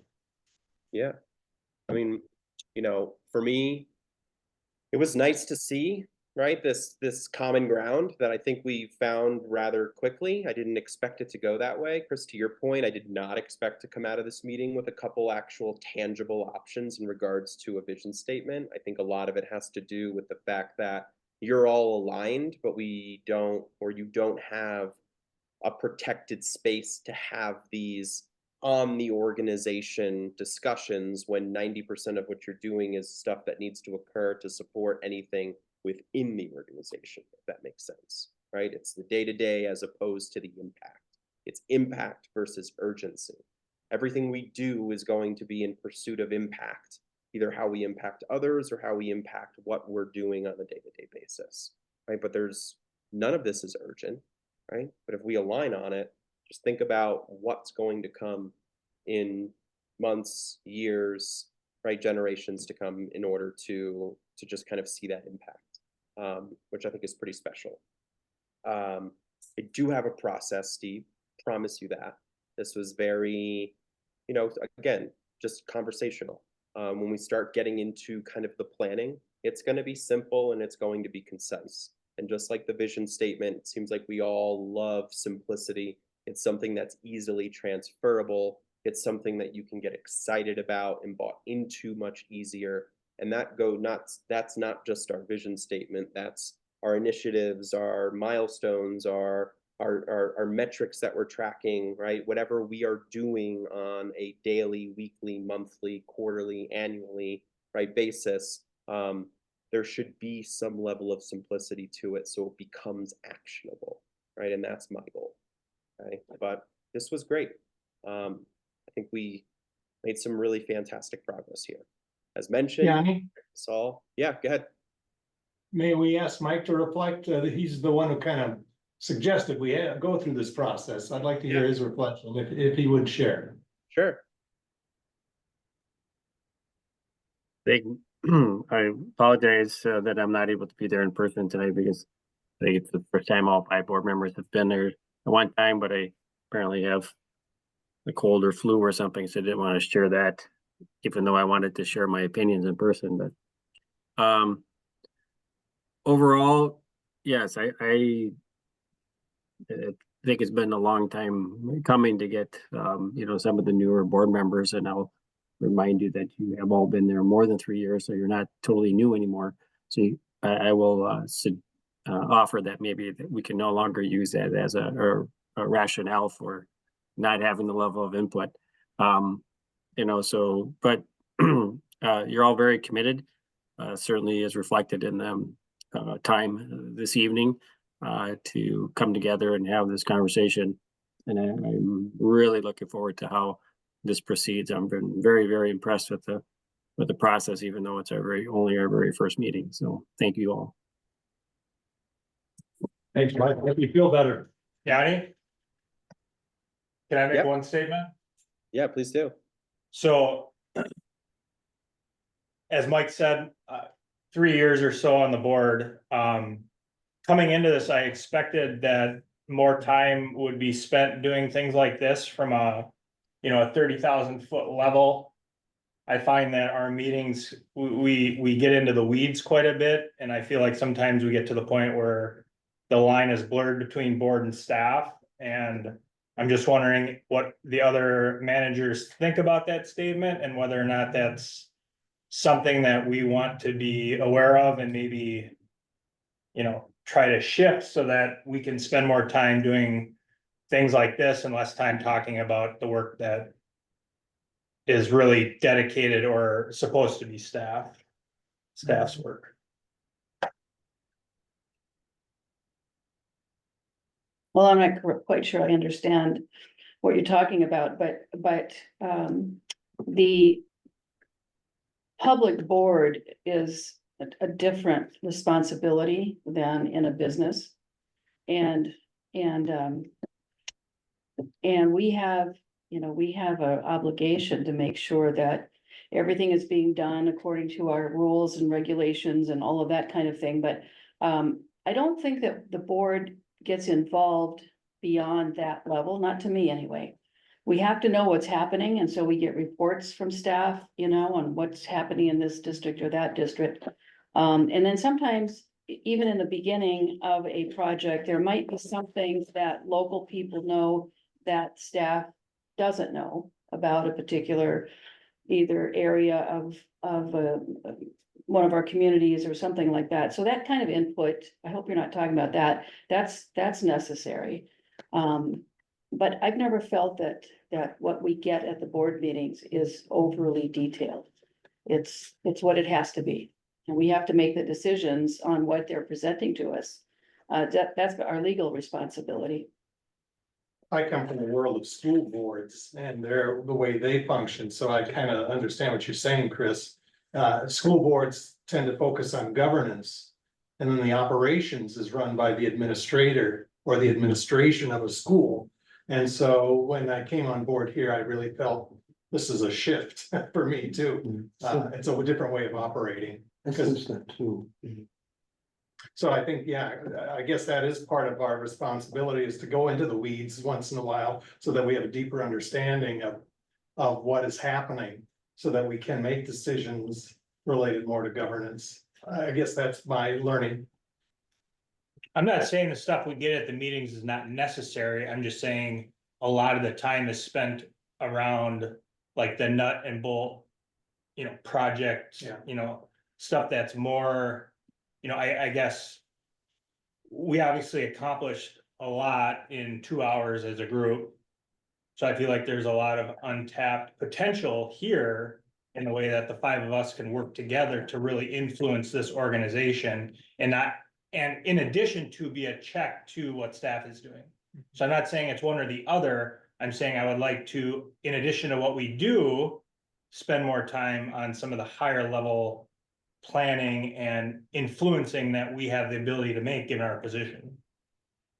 So part of that would be our agenda, right? When our agendas are established, that we include time for that. Like why, Manager Anderson brought up the point, like 2 years ago, we started talking about that education outreach formal program.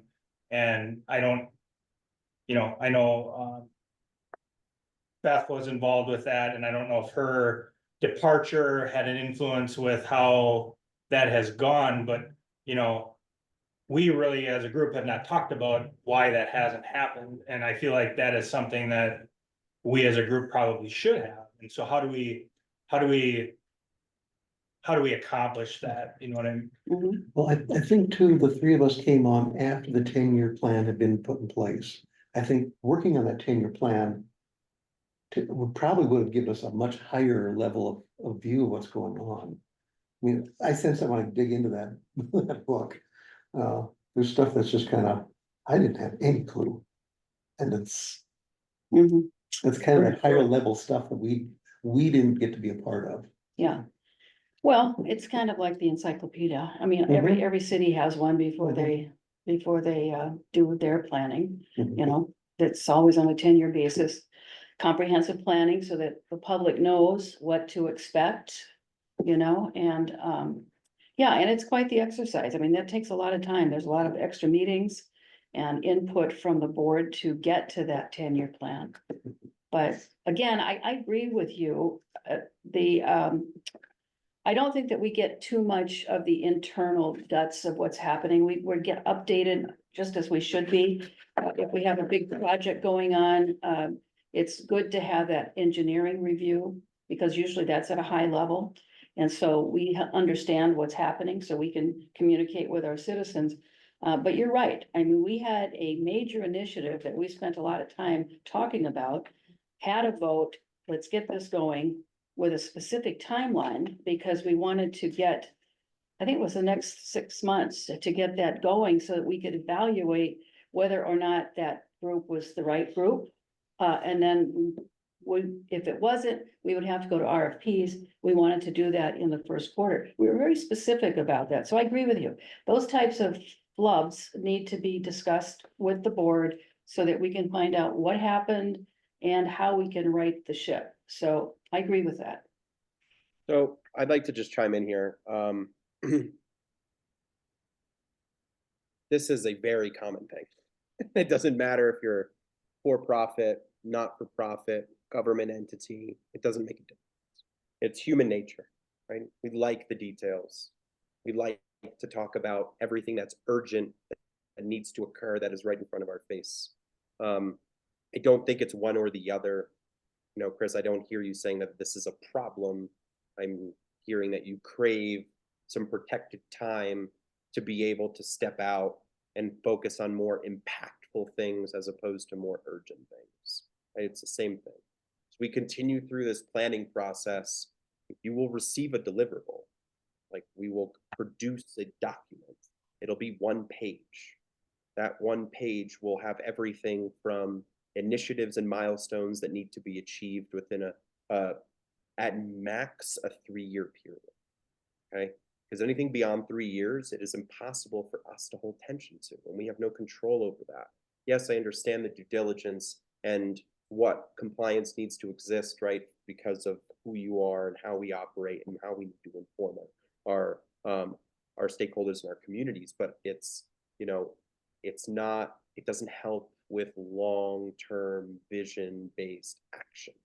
And if you spend a lot of time talking about PR and marketing and finding an agency and vetting them and then onboarding them and building a strategy and then implementing and executing that strategy, that's a lot that needs to, there's a lot of tension that needs to be maintained in order for that to get finished.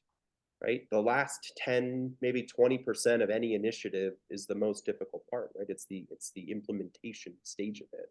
We can talk and plan and do all this stuff, but we have to ensure that things are getting checked off and that we stay just in control of all the things that we're trying to balance consistently. But with that, I do have to go. This has been a pleasure. Honestly, I didn't really know what to think. So it was nice. And usually the more people, the more difficult my job becomes. But in reality, it was a very nice to see everybody just kind of aligned and on the same page and saying the same things. I think we can really make some impact here and come up with something that'll be very beneficial to both the board and staff for the next couple of years. So because we made it easy on you, did I hear you're gonna make it cheaper then? We're not gonna have to pay you? I didn't know that we had a vision problem. Anybody, any other comments? I'm ready to entertain a motion to adjourn. I will No, make a good. motion. Okay. Go We ahead. can now. talk And while you- housekeeping scheduling afterward if you guys like, to confirm the meeting schedule. We've got a meeting set up already, don't we? October, Yeah, whatever it is. I have us for the 15th. Same time. That's a Tuesday, October 15th. That will, What time is it? On the 15th? 5:30. 5:30. She sent out a list of them. Yeah, I saw that, yeah. Just confirming that works for everybody, and we'll be posting those as public meetings in anticipation of a quorum of the board showing up at all of them. Okay, thank you. Okay, So second to the motion? I'll second. Okay, Manager Lowe, aye. Manager Anderson. Aye. Manager Baki, Aye. Manager Taves, Aye. President Schmaltz. aye. Meeting's adjourned. Thanks, we'll look forward to seeing you again, Yanni. All the Thank you. best. Have a wonderful couple of weeks. I'll see you in a little bit. Thank you, guys. Thank you. Bye now. Emily, are you okay? Sounds like you got a cold Thank you. too. I'm also feeling a little bit under the weather. Yeah, it sounds like it. So I hope you feel better. Yeah, thank you. That time of year. Yeah. Night, everybody. Good night.